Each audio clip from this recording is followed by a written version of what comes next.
Welcome to Kurt Reads a Poem. This week on the program, Book 5 of Milton's Paradise Lost. Last week in Book 4, Satan made his entrance into Eden, lamented his fallen state, and discovered Adam and Eve and the prohibition of fruit from the tree of knowledge. The fiend decided then to use that prohibition to tempt the first couple, and squat like a toad, he whispered a dream into the ear of the sleeping Eve, whereupon he was discovered by angels tasked with protecting the garden, and after a brief conversation with Gabriel, Satan fled from Eden. We begin this week with the argument for Book 5. Morning approached, Eve relates to Adam her troublesome dream. He likes it not, yet comforts her. They come forth to their day labors, their morning hymn at the door of their bower. God, to render man inexcusable, sends Raphael to admonish him of his obedience, of his free estate, of his enemy near at hand, who he is and why his enemy, and whatever else may avail Adam to know. Raphael comes down to paradise, his appearance described, his coming discerned by Adam, afar off, sitting at the door of his bower. He goes out to meet him, brings him to his lodge, entertains him with the choicest fruits of paradise got together by Eve. Their discourse at table, Raphael performs his message, minds Adam of his state and of his enemy, relates at Adam's request who that enemy is and how he came to be so, beginning from his first revolt in heaven and the occasion thereof. How he drew his legions after him to the parts of the north, and there incited to rebel with him, persuaded all but only Abdiel, a seraph, who in argument dissuades and opposes him, then forsakes him. Now, on Kurt Reads a Poem, Book 5 of Milton's Paradise Lost.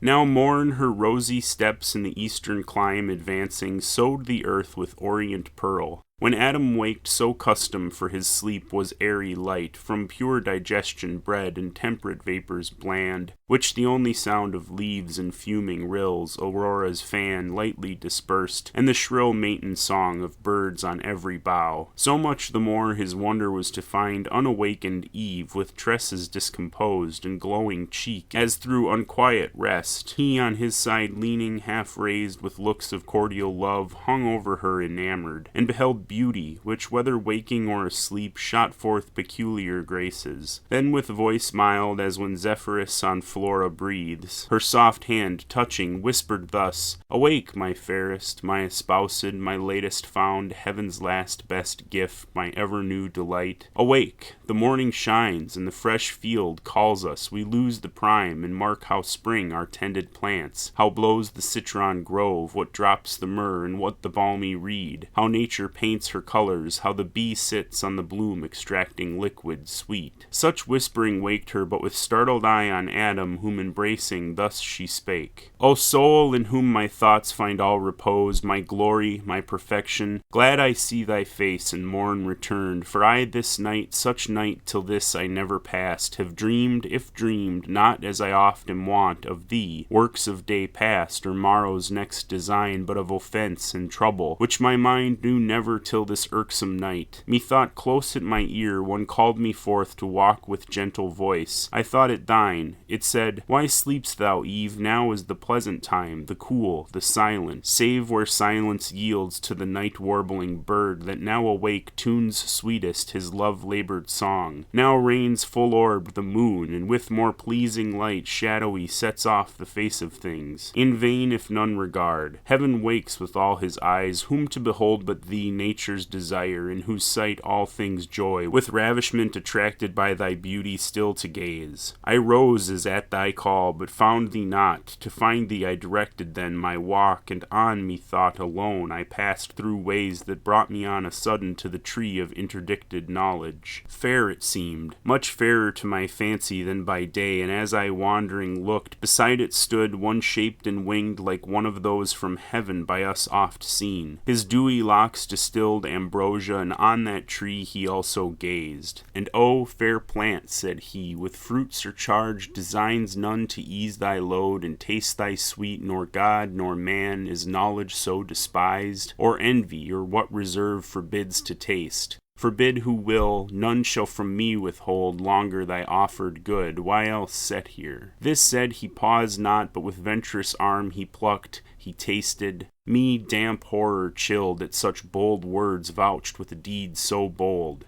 But he thus overjoyed, O fruit divine, sweet of thyself, but much more sweet thus cropped, forbidden here it seems as only fit for gods, yet able to make gods of men. And why not gods of men, since good the more communicated, more abundant grows, the author not impaired, but honored more. Here, happy creature, fair angelic Eve, partake thou also. Happy though thou art, happier thou mayst be, worthier canst not be. Taste this, and be henceforth among the gods, thyself a goddess, not to earth confined, but sometimes in the air, as we sometimes ascend to heaven by merit thine, and see what life the gods live there, and such live thou. So saying, he drew nigh, and to me held, even to my mouth, of that same fruit held part which he had plucked. The pleasant savory smell so quickened appetite that I methought could not but taste. Forthwith up to the clouds with him I flew, and underneath beheld the earth outstretched immense, a prospect wide and various. Wondering at my flight and chained to this high exaltation, suddenly my guide was gone, and I methought sunk down and fell asleep. But oh, how glad I waked to find this but a dream. Thus Eve her night related, and thus Adam answered sad. Best image of myself and dearer half, the trouble of thy thoughts this night in sleep affects me equally. Nor can I like this uncouth dream of evil sprung, I fear, yet evil whence? In thee can harbor none created pure, but know that in the soul are many lesser faculties that serve reason as chief. Among these fancy next her office holds, of all external things which the five watchful senses represent, she forms imaginations, airy shapes, which reason joining or disjoining frames all what we affirm or what deny, and call our knowledge or opinion, then retires into her private cell when nature rests. Often her absence mimic fancy wakes to imitate her, but misjoining shapes wild work produces oft, and most in dreams, ill-matching words and deeds long past or late. Some such resemblance methinks I find of our last evening's talk in this thy dream, but with addition strange. Yet be not sad. Evil into the mind of God or man may come and go, so unapproved, and leave no spot or blame behind, which gives me hope that what in sleep thou didst abhor to dream, waking thou never wilt consent to do. Be not disheartened then, nor cloud those looks that want to be more cheerful and serene than when fair morning first smiles on the world, and let us to our fresh employments rise among the groves, the fountains, and the flowers that open now their choicest bosomed smells reserved from night and kept for thee in store. So cheered he his fair spouse, and she was cheered, but silently a gentle tear let fall from either eye, and wiped them with her hair. Two other precious drops that ready stood, each in their crystal sluice, he ere they fell kissed as the gracious signs of sweet remorse and pious awe that feared to have offended. So all was cleared, and to the field they haste. But first from under shady arborous roof, soon as they forth were come to open sight of day spring, and the sun, who scarce uprisen with wheels yet hovering o'er the ocean brim, shot parallel to the earth his dewy ray, discovering in wide landscape all the east of paradise and Eden's happy plains. Lowly they bowed, adoring, and began their orisons, each morning duly paid in various style, for neither various style nor holy rapture wanted they to praise their Maker, in fit strains pronounced or sung unmediated. Such prompt eloquence flowed from their lips in prose or numerous verse, more tunable than needed lute or harp to add more sweetness, and they thus began. These are thy glorious works, parent of God, almighty, thine this universal frame, thus wondrous fair, thyself how wondrous then, unspeakable, who sittest above these heavens, to us invisible or dimly seen in these thy lowest works, yet these declare thy goodness beyond thought and power divine. Speak ye who best can tell, ye sons of light, angels, for ye behold him, and with songs and choral symphonies, day without night, circling his throne, rejoicing. Ye in heaven, on earth, join all ye creatures to extol him first, him last, him midst, and without end. Fairest of stars, last in the train of night, if better thou belong not to the dawn, sure pledge of day that crownest the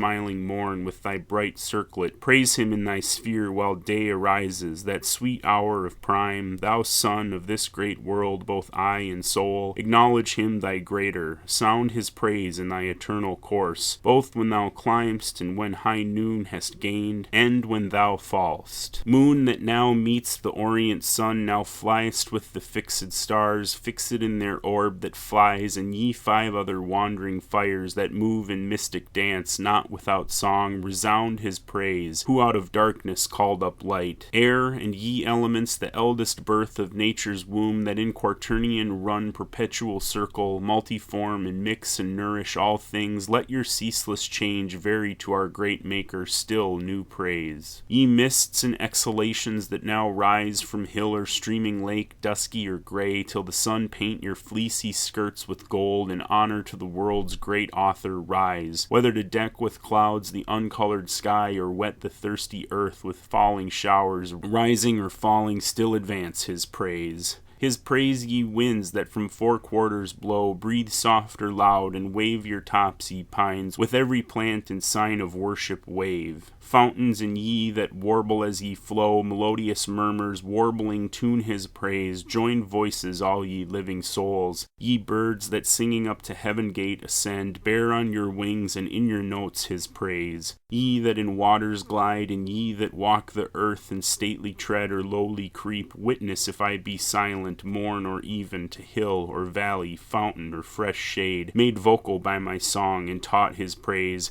Hail, universal Lord, be bounteous still to give us only good, and if the night have gathered aught of evil or concealed, disperse it as now light dispels the dark. So prayed they innocent, and to their thoughts firm peace recovered soon and wonted calm. On to their morning's rural work they haste among sweet dews and flowers, where any row of fruit trees over woody reached too far their pampered boughs and needed hands to check fruitless embraces, or they led the vine to wed her elm. She spoused about him twines her marriageable arms, and with her brings her dower the adopted clusters to adorn his barren leaves. Them thus employed beheld with pity heaven's high king, and to him called Raphael, the social spirit that deigned to travel with Tobias and secured his marriage with the 7 times wedded maid. Raphael, said he, thou hear'st what stir on earth. Satan from hell, scaped through the darksome gulf, hath raised in paradise, and how disturbed this night the human pair, how he designs in them at once to ruin all mankind. Go therefore, half this day as friend with friend, converse with Adam, in what bower or shade thou find'st him from the heat of noon retired, to respite his day labor in repast or with repose, and such discourse bring on as may advise him of his happy state, happiness in his power, left free to will, left to his own free will, his will though free yet mutable, whence warn him to beware he swerve not to secure. Tell him withal his danger, and from whom, what enemy late fallen himself from heaven is plotting now the fall of others from like state of bliss. By violence no, for that shall be withstood, but by deceit and lies. This let him know, lest wilfully transgressing he pretend surprisal, unadmonished, unforewarned. So spake the eternal Father, and fulfilled all justice.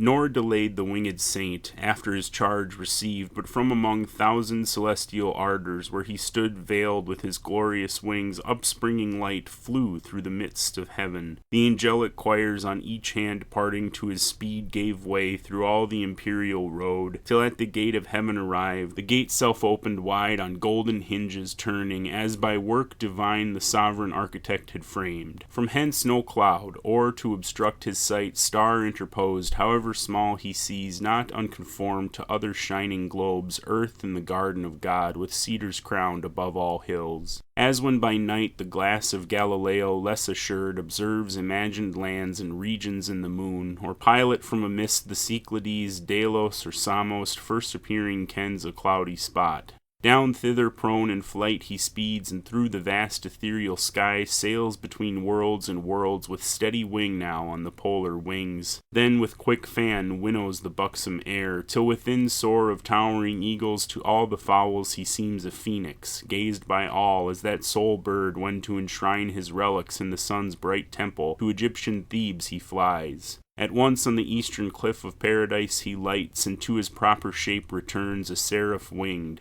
6 wings he wore, to shade his lineaments divine. The pair that clad each shoulder broad came mantling o'er his breast with regal ornament. The middle pair girt like a starry zone his waist, and round skirted his loins and thighs with downy gold and colors dipped in heaven. The third his feet shadowed from either heel with feathered mail sky-tinctured grain. Like Maia's son he stood and shook his plumes, that heavenly fragrance filled the circuit wide. Straight knew him all the bands of angels under watch, and to his state and to his message high in honor rise, for on some message high they guessed him bound. Their glittering tents he passed, and now is come into the blissful field, through groves of myrrh and flowering odors, cassia, nard, and balm. A wilderness of sweets, for nature here wantoned as in her prime, and played at will her virgin fancies, pouring forth more sweet, wild above rule or art, enormous bliss. Him through the spicy forest onward come Adam discerned, as in the door he sat of his cool bower, while now the mountain sun shot down direct his fervid rays to warm earth's inmost womb. More warmth than Adam needs, or Eve within, due at her hour prepared for dinner, savory fruits of taste to please true appetite, and not disrelish thirst of nectarous draughts between, from milky stream, berry, or grape, to whom thus Adam called. Haste hither, Eve, and worth thy sight behold eastward among those trees, what glorious shape comes this way moving.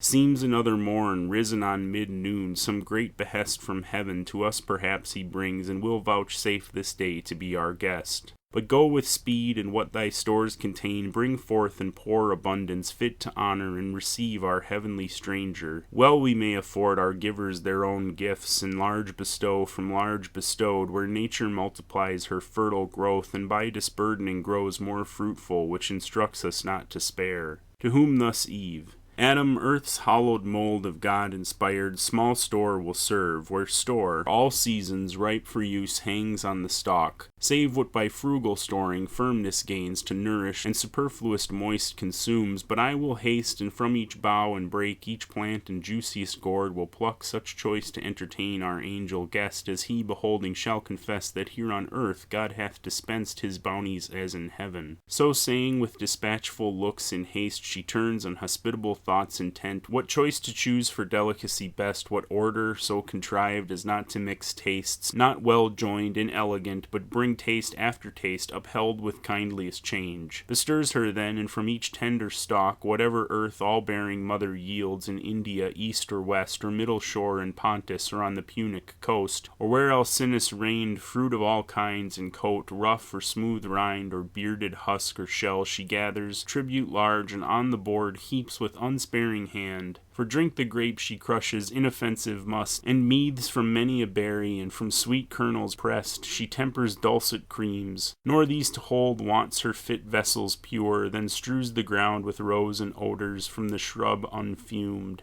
Meanwhile, our primitive great sire, to meet his godlike guest, walks forth without more train accompanied than his own complete perfections. In himself was all his state, more solemn than the tedious pomp that waits on princes, when their rich retinue long of horses led and grooms besmeared with gold dazzles the crowd, and sets them all agape. Nearer his presence, Adam, though not awed, yet with submissive approach and reverence meek, as to a superior nature, bowing low, thus said: Native of heaven, for other place none can than heaven such glorious shape contained, since by descending from the thrones above, those happy places thou hast deigned a while to want, and honor these, vouchsafe with us two only, who yet by sovereign gift possess this spacious ground, and yonder shady bower to rest, and what the garden choicest bears to sit and taste, till this meridian heat be over, and the sun more cool decline. Whom thus the angelic virtue answered mild: Adam, I therefore came, nor art thou such created, or such place hast here to dwell, as may not oft invite those spirits of heaven to visit thee. Lead on then, where thy bower o'ershades, from these mid-hours till evening rise I have at will. So to the Sylvian lodge they came, that, like Pomona's arbor, smiled with flowerets decked in fragrant smells, but Eve undecked, save with herself more lovely fair than wood nymph, or the fairest goddess feigned of three that in Mount Ida naked strove, stood to entertain her guest from heaven. No veil she needed, virtue-proof, no thought infirm altered her cheek, on whom the angel Hail bestowed, the holy salutation used long after to blessed Mary, second Eve. Hail, mother of mankind, whose fruitful womb shall fill the earth more numerous with thy sons than with these various fruits the trees of God have heaped this table. Raised of grassy turf their table was, and mossy seats had round, and on her ample square from side to side all autumn piled, though spring and autumn here danced hand in hand. A wild discourse they hold, no fear lest dinner cool, when thus began our author. Heavenly stranger, pleased to taste these bounties which our nourisher, from whom all perfect good unmeasured out descends to us for food and for delight, hath caused the earth to yield unsavory food perhaps to spiritual natures. Only this I know, that one celestial Father gives to all, to whom the angel. Therefore what he gives, whose praise be ever sung, to man in part spiritual, may of purest spirits be found no ungrateful food. And food alike those pure intelligent substances require, as doth your rational.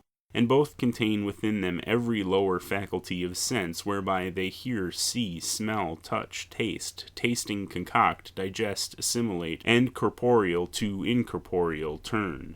For no whatever was created needs to be sustained and fed. Of elements the grosser feeds the purer. Earth and the sea feed air, the air those fires ethereal, and as lowest first the moon, whence in her visage round those spots unpurged vapors not yet into her substance turned. Nor doth the moon no nourishment exhale from her moist continent to higher orbs. The sun that light imparts to all receives from all his elemental recompose in humid exhalations, and at even sups with the ocean. Though in heaven the trees of life ambrosial fruitage bear, and vines yield nectar, though from off the boughs each morn we brush mellifluous dews, and find the ground covered with pearly grain, yet God hath here varied his bounty so with new delights as may compare with heaven, and to taste think not I shall be nice. So down they sat into their viands fell, nor seemingly the angel, nor in mist the common gloss of theologians, but with keen dispatch of real hunger and concoctive heat to transubstantiate what redounds, transpires through spirits with ease. Nor wonder, if by a fire of sooty coal the empiric alchemist can turn, or holds it possible to turn, metals of drossest ore to perfect gold as from the mine. Meanwhile at table Eve ministered naked, and their flowing cups with pleasant liquors crowned. O innocence deserving paradise, if ever then had the sons of God excuse to have been enamored at that sight. But in those hearts love unlibidinous reigned, nor jealousy was understood, the injured lover's hell. Thus, when with meats and drinks they had sufficed, not burdened nature, sudden mind arose in Adam, not to let the occasion pass, given him by this great conference, to know of things above his world, and of their being who dwell in heaven, whose excellence he saw transcend his own so far, whose radiant forms divine effulgence, whose high power so far exceeded human, and his wary speech thus to the imperial minister he framed.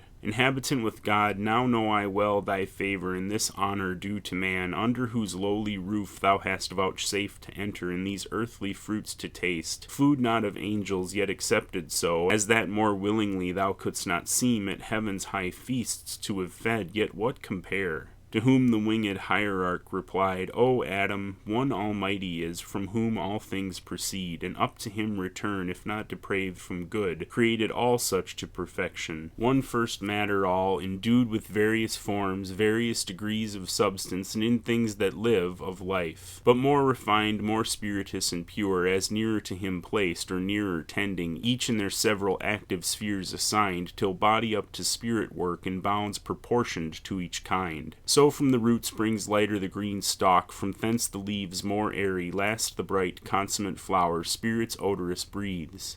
Flowers in their fruit man's nourishment, by gradual scale sublimed to vital spirits aspire, to animal, to intellectual give both life and sense, fancy and understanding, whence the soul reason receives, and reason is her being, discursive or intuitive. Discourse is oftest yours, the latter most is ours, differing but in degree, of kind the same. Wonder not then what God for you saw good, if I refuse not, but convert as you to proper substance. Time may come when men with angels may participate, and find no inconvenient diet, nor too light fare. And from these corporeal nutriments, perhaps, your bodies may at last turn all to spirit, improved by tract of time, and winged ascend ethereal as we, or may at choice, here or in heavenly paradises dwell. If ye be found obedient, and retain unalterably firm his love entire, sire whose progeny you are. Meanwhile enjoy your fill what happiness this happy state can comprehend, incapable of more. To whom the patriarch of mankind replied, O favorable spirit, propitious guest, well hast thou taught the way that might direct our knowledge in the scale of nature set from center to circumference, whereon in contemplation of created things by steps we may ascend to God. But say, what meant that caution joined, if ye be found obedient? Can we want obedience then to him, or possibly his love desert, who formed us from the dust and placed us here full to the utmost measure of what bliss human desires can seek or apprehend? To whom the angel, Son of heaven and earth, attend, that thou art happy, O to God, that thou continuest such, O to thyself, that is, to thy obedience. Therein stand. This was that caution given thee, be advised. God made thee perfect, not immutable, and God he made thee, but to persevere he left it in thy power, ordained thy will by nature free, not overruled by fate inextricable, or strict necessity. Our voluntary service he requires, not our necessitated. Such with him finds no acceptance nor confined, for how can hearts not free be tried whether they serve willing or no?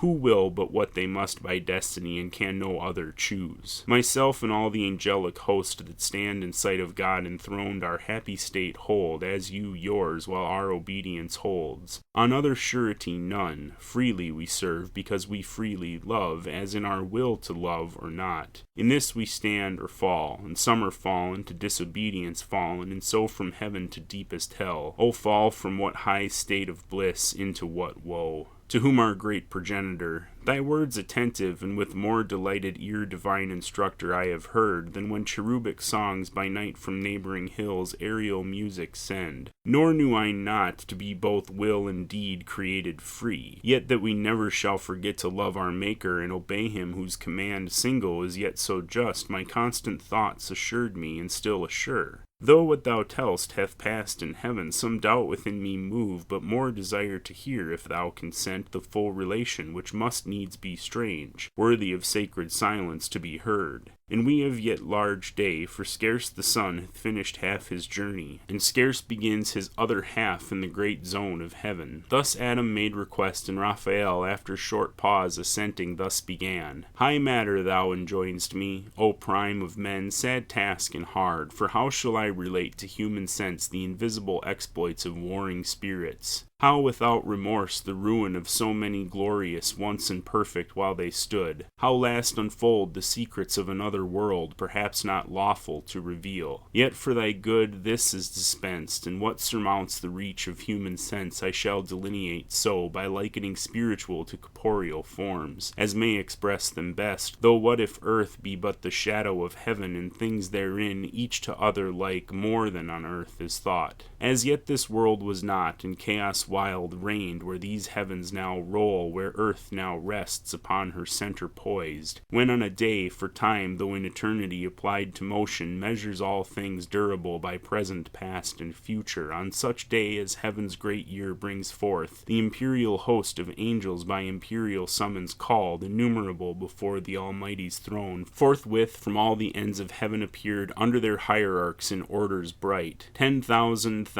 ensigns high advanced, standards and gonfalons twixt van and rear, stream in the air, and for distinction serve of hierarchies, of orders and degrees, or in their glittering tissues bear emblazoned holy memorials, acts of zeal and love recorded eminent. Thus when in orbs of circuit inexpressible they stood, orb within orb, the Father infinite, by whom in bliss embosomed sat the Son, amidst as from a flaming mount, whose top brightness had made invisible, thus spake. Hear all ye angels, progeny of light, thrones, dominations, princedoms, virtues, powers, hear my decree, which unrevoked shall stand. This day I have begot whom I declare my only Son, and on this holy hill him have anointed, whom ye now behold at my right hand. Your head I him appoint, and by myself have sworn to him shall bow all knees in heaven, and shall confess him Lord. Under his great vicegerent reign abide united as one individual soul, forever happy. Him who disobeys me disobeys, breaks union, and that day, cast out from God in blessed vision, falls into utter darkness, deep engulfed, his place ordained without redemption, without end. So spake the Omnipotent, and with his words all seemed well pleased, all seemed, but were not all. That day, as other solemn days, they spent in song and dance about the sacred hill, mystical dance, which yonder starry spheres of planets and of fixed in all her wheels resembles nearest mazes intricate, eccentric, intervolved, yet regular than most when most irregular they seem. And in their motions harmony divine so smooths her charming tones that God's own ear listens delighted. Evening now approached, for we have also our evening and our morn, we ours for change delectable not need. Forthwith from dance to sweet repast they turn desirous. All in circles as they stood, tables are set, and on a sudden piled with angels' food, and rubied nectar flows in pearl and diamond and massy gold, fruit of delicious vines, the growth of heaven. Of flowers reposed, and with fresh flowerets crowned, they eat, they drink, and in communion sweet quaff immortality and joy, secure of surfeit where full measure only bounds excess, before the all-bounteous King, who showered with copious hand, rejoicing in their joy. Now an ambrosial night with clouds exhaled from that high mount of God, whence light and shade spring both, the face of brightest heaven had changed to grateful twilight, for night comes not there, in darker veil, and roseate dews disposed all but the unsleeping eyes of God to rest, wide over all the plain, and wider far than all this globulous earth and plain outspread. Such are the courts of God. The angelic throng dispersed in bands and files, their camp extended by living streams among the trees of life, pavilions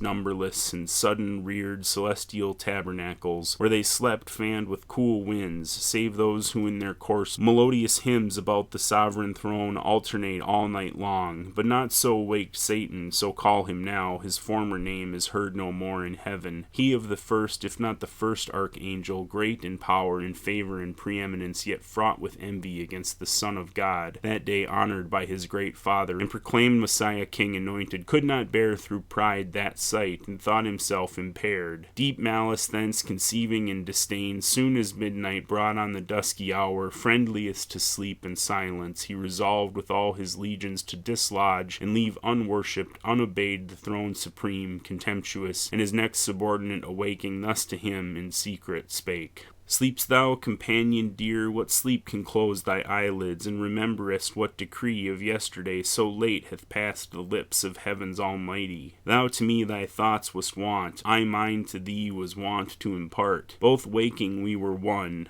How then can now thy sleep dissent? New laws thou seest impose, new laws from him who reigns, new minds may raise in us who serve, new counsels to debate what doubtful may ensue, more in this place to utter is not safe. Assemble thou of all those myriads which we lead the chief, tell them that by command, ere yet dim night her shadowy clouds withdraws, I am to haste, and all who under me their banners wave, homeward with flying march where we possess the quarters of the north, there to prepare fit entertainment to receive our King, the great Messiah, and his new commands, who speedily through all the hierarchies intends to pass triumphant and give laws. So spake the false archangel, and infused bad influence into the unwary breast of his associate. He together calls, or several one by one, the regent powers under him regent, tells, as he taught, that the Most High commanding, now ere night, now ere dim night had disencumbered heaven, the great hierarchical standard was to move, tells the suggested cause, and casts between ambiguous words and jealousies to sound or taint integrity. But all obeyed the wanton signal and superior voice of their great potentate, for great indeed his name, and high was his degree in heaven. His countenance as the morning star that guides the starry flock allured them, and with lies drew after him the third part of heaven's host. Meanwhile the eternal eye, whose sight discerns abstrusest thoughts, from forth his holy mount, and from within the golden lamps that burn nightly before him, saw without their light rebellion rising, saw in whom, how spread among the sons of morn, what multitudes were banded to oppose his high decree, and smiling to his only son, thus said, Son, thou in whom my glory I behold in full resplendence, heir of all my might, nearly it now concerns us to be sure of our omnipotence, and with what arms we mean to hold what anciently we claim of deity or empire. Such a foe is rising who intends to erect his throne equal to ours throughout the spacious north. Nor so content hath in his thought to try in battle what our power is or our right. Let us advise, and to this hazard draw with speed what force is left, and all employ in our defense, lest unawares we lose this, our high place, our sanctuary, our hill. To whom the sun with calm aspect and clear lightning divine, ineffable, serene, made answer, Mighty Father, thou thy foes justly hast in derision, and secure laughst at their vain designs and tumults vain, matter to me of glory, whom their hate illustrates, when they see all regal power given me to quell their pride, and in event know whether I be dexterous to subdue thy rebels, or be found the worst in heaven. So spake the sun, but Satan with his powers far was advanced on winged speed, and host innumerable as the stars of night, or stars of morning, dewdrops, which the sun impearls on every leaf and every flower.